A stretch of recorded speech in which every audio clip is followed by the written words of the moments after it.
It's been a busy week. What made the Intense 5?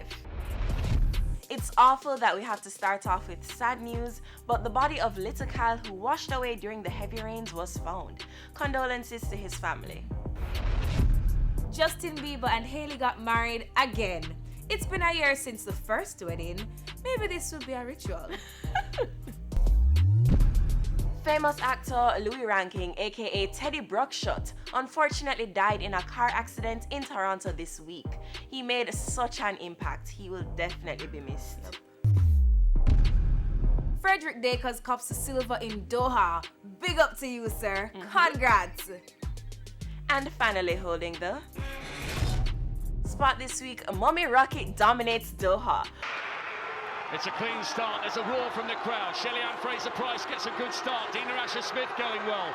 Fraser-Price is going to get there. What a performance. Fraser-Price, and it's silver for Dina Asher-Smith. Another gold. Her legacy as one of the all-time greats is surely complete. What a speed. And then when her son came onto the track, oh, so cute. That was priceless. Yes. Congratulations, Shelly.